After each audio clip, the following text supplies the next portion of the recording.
दीप्ति गोयल और आप देख रहे हैं ट्रू इंडिया न्यूज। आइए रुख करते हैं अब खबरों की ओर।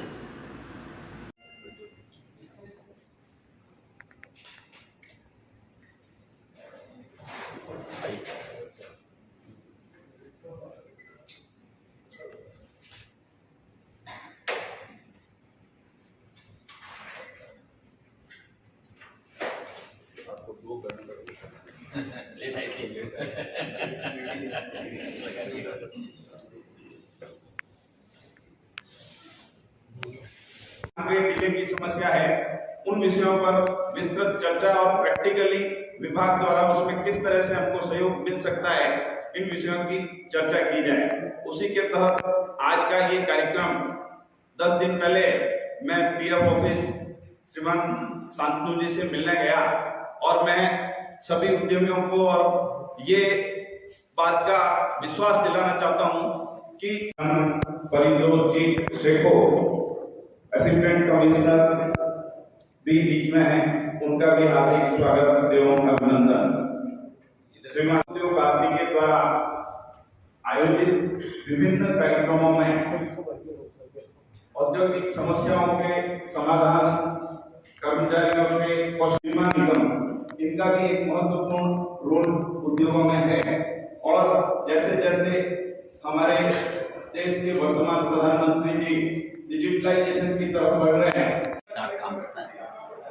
हमारे फैक्ट्री में जो लेबर काम करती है, लेबर को बेनिफिट किस प्रकार से हो, उसको लेकर हम लोग समय समय पर कई प्रकार के कार्यक्रम करते रहते हैं। आज जो जोधपुर में कार्यक्रम हो रहा है, इसी कड़ी का हिस्सा है।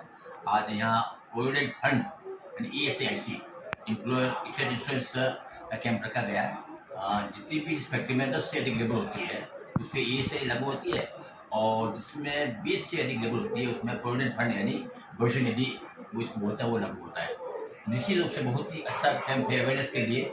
आज ESI में जो लेबर रजिस्टर्ड है, उसको इंडिया में किसी भी शहर में, किसी हॉस्पिटल में कितनी बड़े डॉक्टर से कोई इलाज करवाना है, कितनी गंभीर बीमारी है, उसका केस जैसा इलाज वो करवा सकता है। ESIC के खुद के हॉस्पिटल भी है और प्राइवेट हॉस्पिटल में इसका फायदा ले सकता है। इसकी जानकारी देने के लिए कैंप रखा गया।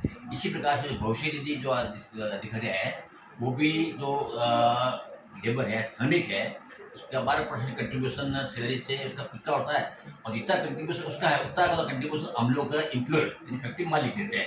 तो कुल मिला के हर महीने से 24% का पैसा उसके खाते में जमा होता है। भविष्य में जब उसको कोई घर में शादी है, बीमारी हो गई, उसमें काम आता है। और या फिर जब वो अगर उसकी जरूरत नहीं है तो जिसको रिटायर्ड होता है, उसमें उसको बहुत बड़ा एक पैसा मिलता है, इसलिए जो अपनी बाकी की जिंदगी वो आराम से निकाल सके।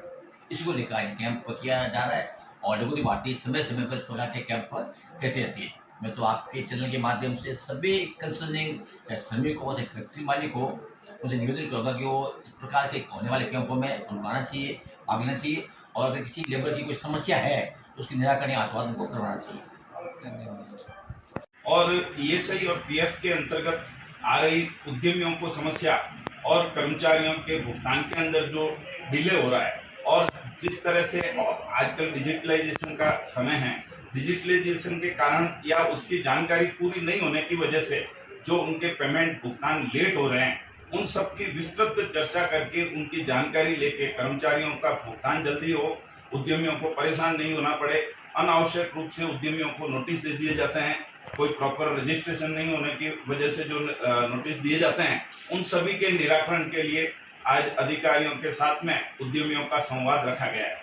और हमें उम्मीद है आने वाले समय के अंदर जैसे जैसे डिजिटलाइजेशन बढ़ेगा, लघु उद्योग भारती इस तरह के कार्यक्रम करके उद्यमियों और कर्मचारियों को प्रशिक्षण का भी काम, आज की इस कार्यशाला के अंदर प्रशिक्षण भी दिया जाएगा, किस तरह से वो अपने आप को रजिस्टर कर सकते हैं, किस तरह से उद्यमी को अपने रिटर्न फाइल करने में समस्या आती है।